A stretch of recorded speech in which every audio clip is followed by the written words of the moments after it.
Welcome to the Black Mirror Podcast. Join host Ho-Ho as he discusses the riveting Netflix original series, Black Mirror. Now, here he is, Ho-Ho-Ho.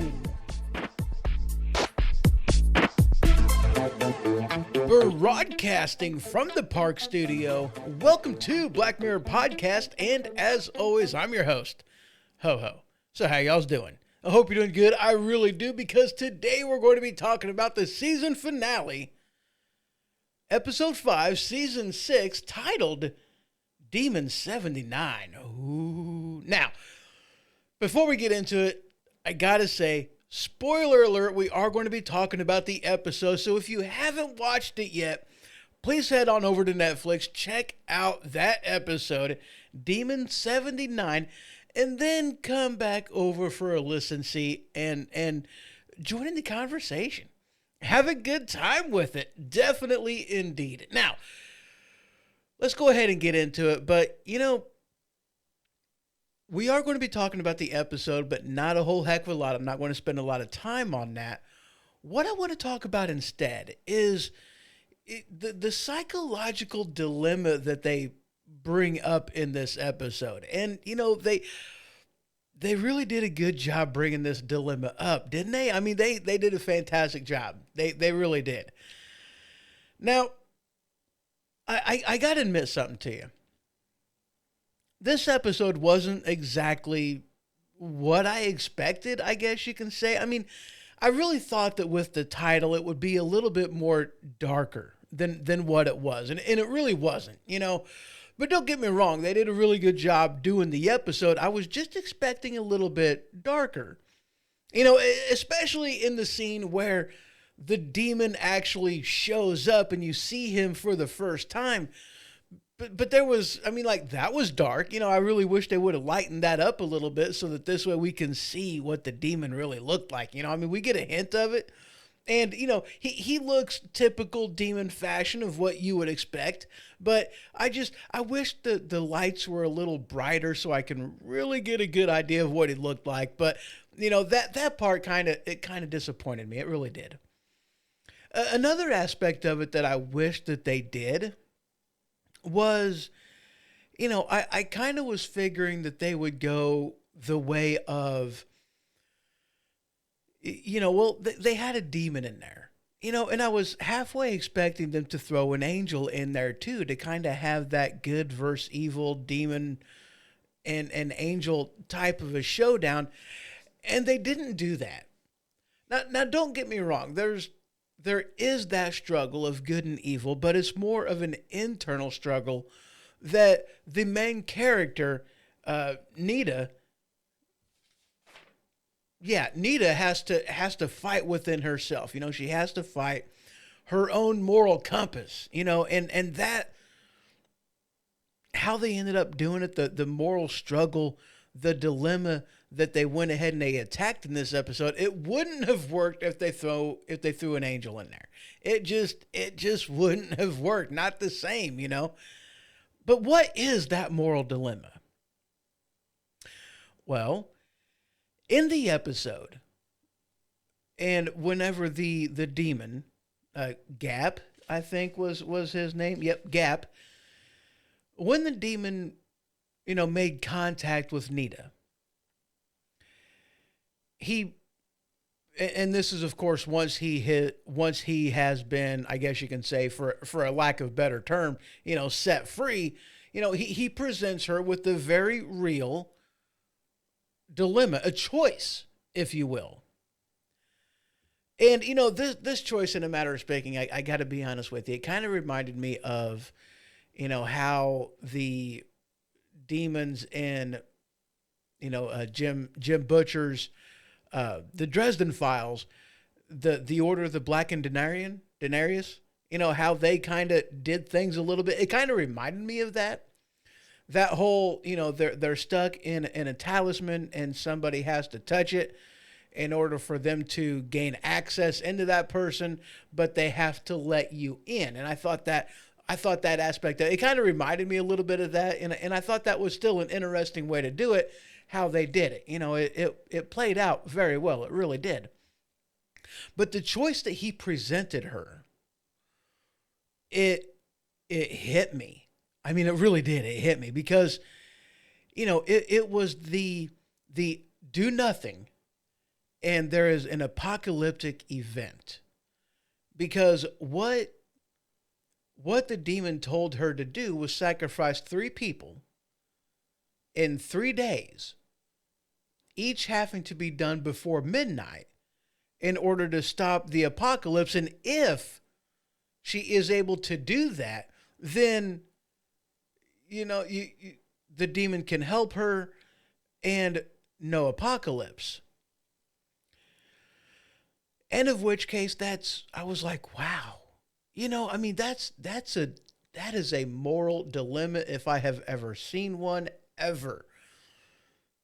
Because okay, so I'm a fan of psychology.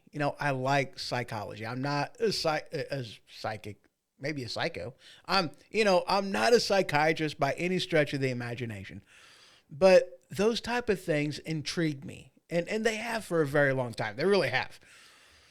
And, I don't know if this is like basically something that they do with people that go into the CIA, or whether it's something that, they do with people going into the FBI, but they pose a question to them. Okay. And kind of, I guess what they're trying to measure is, whether or not somebody's a psychopath or different things of that nature, because it truly is a hard dilemma. It is a moral dilemma, and it really is a difficult one. The how they play it out is you got a train barreling down the tracks, okay? And if you do nothing, then the train will stay on the tracks that it's on, and it will run into, take your pick, a school bus full of children, a vehicle filled with a family of people, 4 or 6 people, however many you want to throw in there.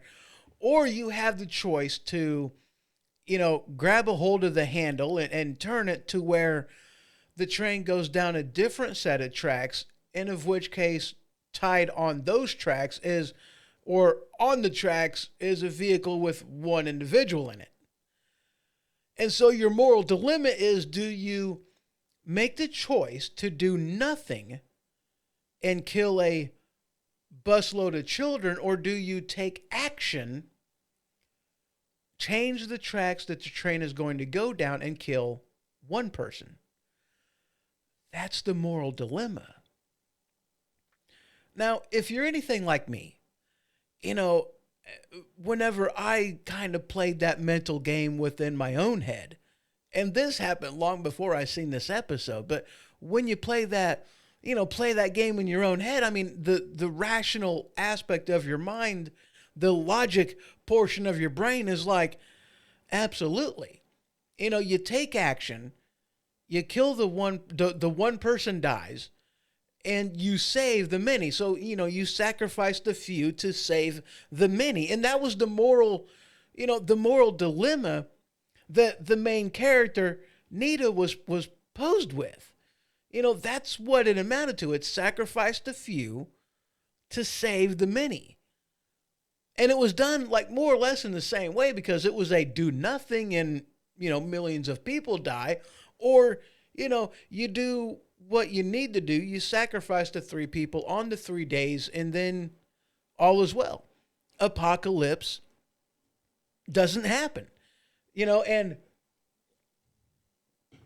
moral dilemma, holy crap. But I tell you what, though, like I was saying, the rational mind, it's like, oh, yeah, absolutely.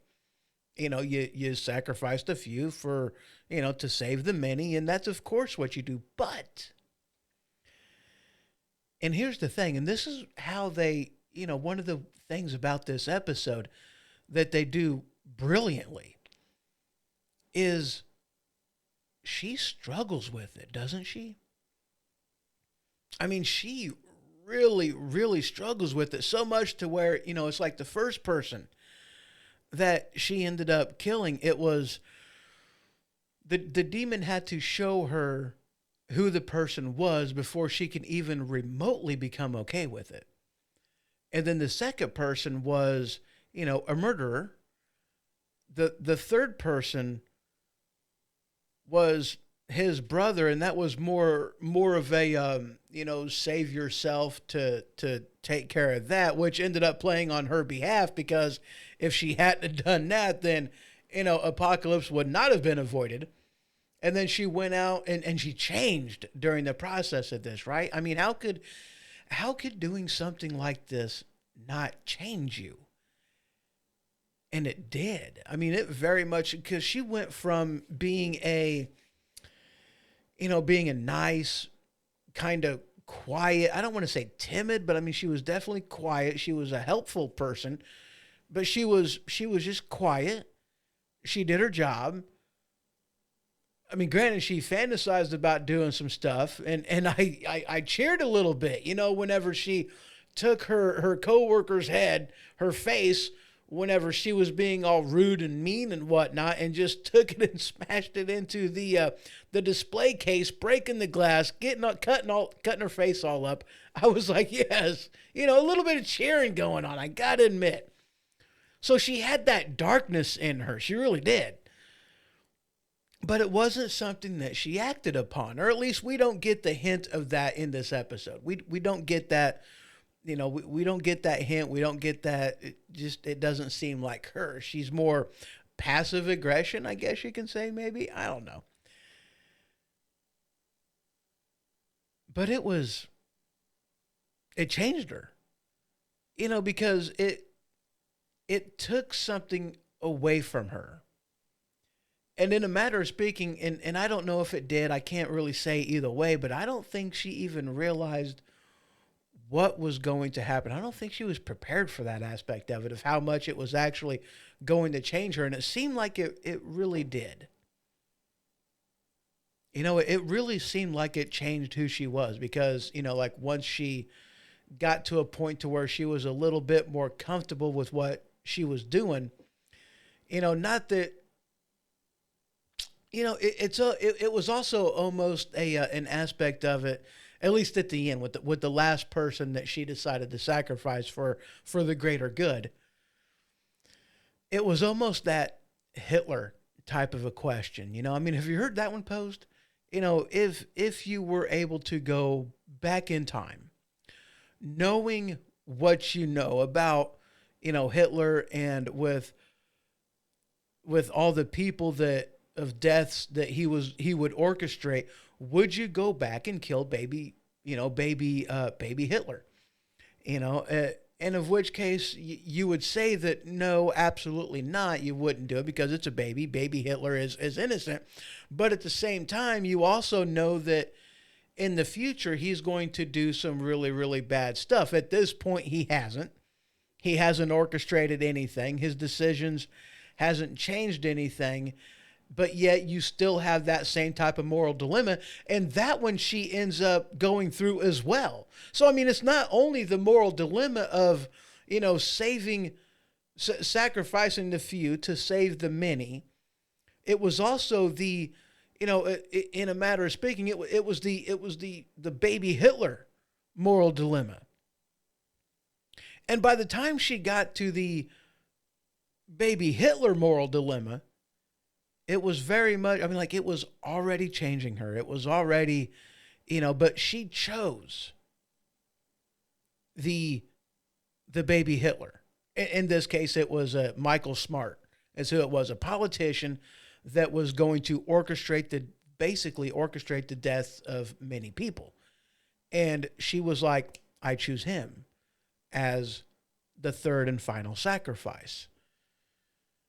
And it was very telling, and I wasn't surprised whenever I seen this, but the demon tried to talk her out of it. It's like, no, the home office is going to be, kind of upset about this one because, although Michael Smart has not killed anybody, which disqualifies them from, counting as one of the sacrifices, he's a team player. They want to keep him in play. They don't want him to be sacrificed because they don't really consider that a sacrifice, But she's like, oh no, this is who I'm doing. This is how it's going to happen. He's not disqualified. This is what's going to happen. And, again, this ordeal changed her. And the change really happened whenever, for her own safety, she had to sacrifice. Well, she didn't know it was a sacrifice at the time, or at least that wasn't her motivation behind it. But Keith, the person whom murdered his wife, the victim number 2, she didn't know that wouldn't count in her favor, something that we learned after the fact. And then Keith's brother Chris shows up and again, for her own safety, so that this way she wouldn't be spotted at the scene of a crime, she killed him too, which was a sacrifice that counted in her favor. And, thankfully for her and for, everybody else, I guess you can say, he died just before midnight. Like, he died, took his last breath, and then bam, the clock strikes 12. And it was a, wow, she got lucky on that one, didn't she? She did.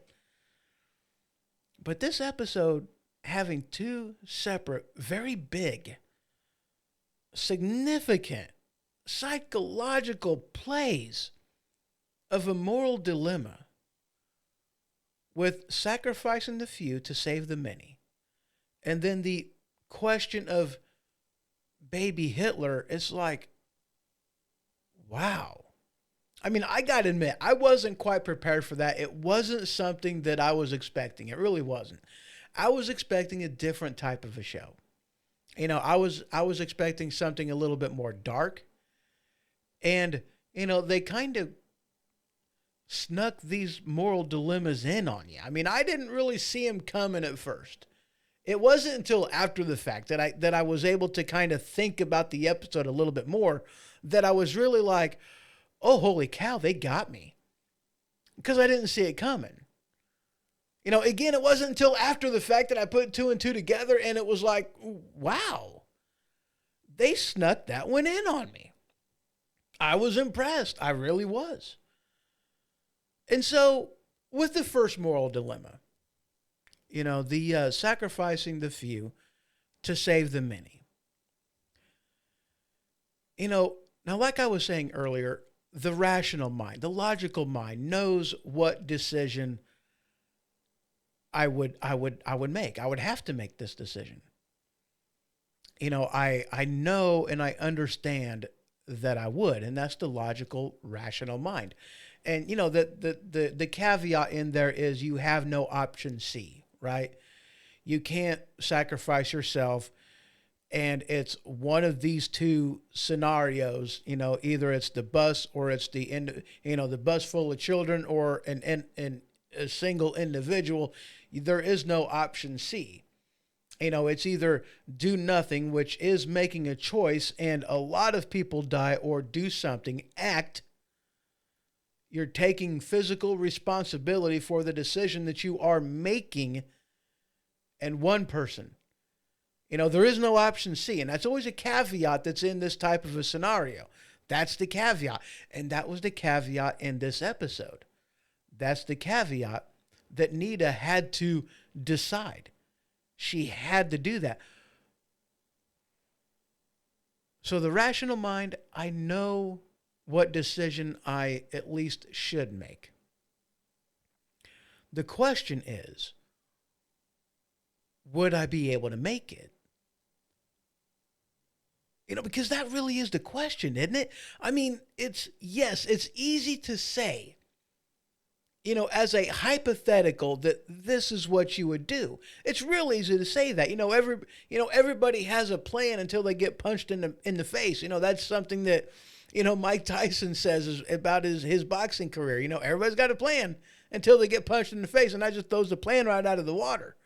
So, yeah, my rational, logical mind knows that this is the way to go. However, would you actually be able to do it? And I can't answer that one. I mean, I got to be honest with you. I can't answer that. It would be hard. It really would. And would I walk away from that unscathed mentally, emotionally? How, would I be able to walk away from that unscathed? And I don't think I would.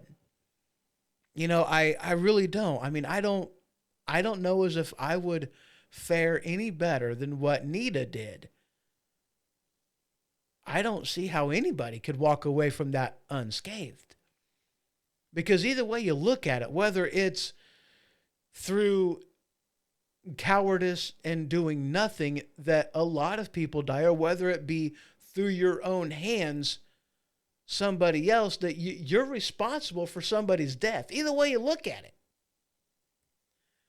It's almost one of them things that there's no right answer. You know what I mean? But again, the rational mind, yes, I can rationalize that. It makes sense, and that's exactly what I know I would do. However, or at least I know I should do. However, it would change me. And I don't know what type of decision I would make on that one. I really don't. Man, moral dilemma, holy crap. Because that's where the rubber meets the road, right? It's one thing to have the theory, the thought exercise. It's another to actually have to do it. Wow. And then, so is that something that you think you would be able to do? Do you think you would do it any different than how Nita did it? If you were posed with that same question, the sacrificing of the few to save the many, do you, one, which do you think would be the right way to go? And two, would you be able to do it? And like I said before, there is no option C. Which would you be able to do? Let me know. I'm curious. I really am. Send me an email, at the Black Mirror Podcast or blackmirrorpodcast.com. Send me an email because I'm interested. I want to know these things. I really do. And then moral dilemma number 2, the baby Hitler dilemma, because this is kind of, okay, this is how it plays out with me. All right. Because it's like, yes, the rational mind knows that it knows the atrocities that Hitler committed, knows what he did, knows that he basically tried to exterminate an entire group of people. The Holocaust was an ugly thing. It really was. And it's hard to grasp the true impact that it had until you go to some of these places and you see,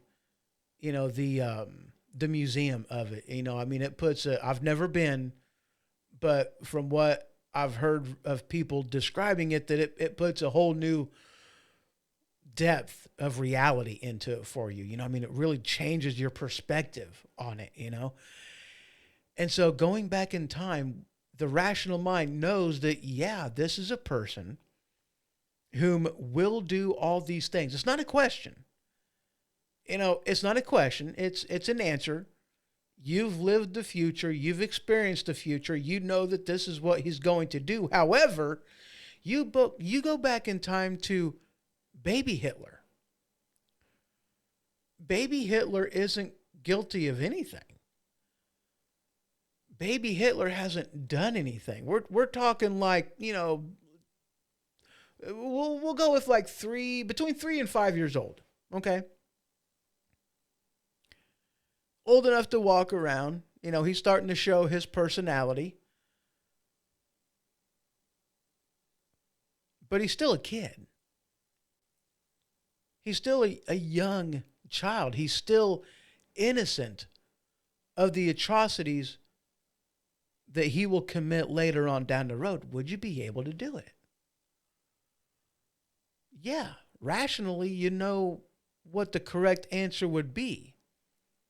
Logically, you know what the right move is to be, but when push comes to shove, when you're actually forced to take action,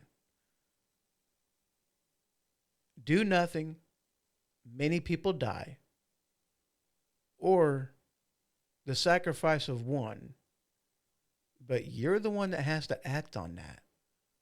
Wow. Again, I don't know. because the baby hasn't done anything wrong yet. I mean, these are moral dilemmas, huge. And Nida had to face two of some of the hardest ones to face, right? I mean, wow. Dude. This episode caught me by surprise. It really did, because those moral dilemma things, they caught me off guard. I wasn't expecting it. Holy crap. It was a good episode. You know, I was expecting something different. I wished it would have been a little darker than what it was.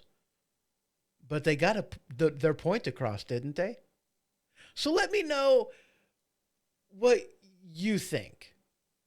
You know, how logical and rational are you? Do you think you would be able to do it? Do you not? Or maybe, considering the topic, maybe you should just keep your mouth shut. I don't know. But either way you look at it, let me know. Send me an email at hoho at blackmirrorpodcast.com. Let me know what you would do. Either way, I'm curious. I want to know. Anyway, you know, I appreciate y'all's stopping by, taking a listen. I really do. I appreciate each and every one of you. It means a lot to me. It really does. So with this being the season finale, in 2 to 3 weeks, I'm going to be doing a recap, talking about the season in its entirety, and even trying to come up with, you know, my favorite episode, my top 2, maybe a ranking of all of them, whichever the case may be. So that one's going to be getting released in the next 2 to 3 weeks.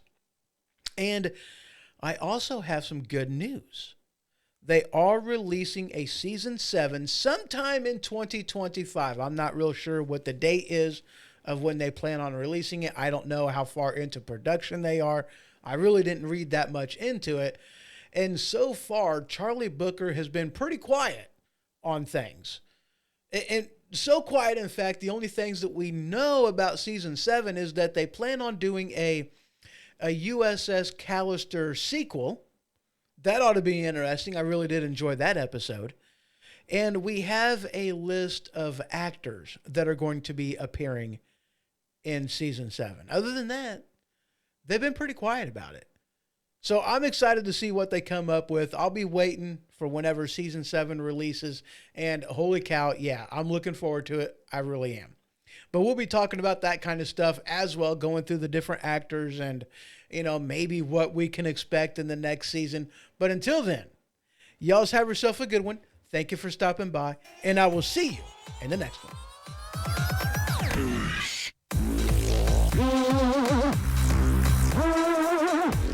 Thank you for listening to the Black Mirror Podcast.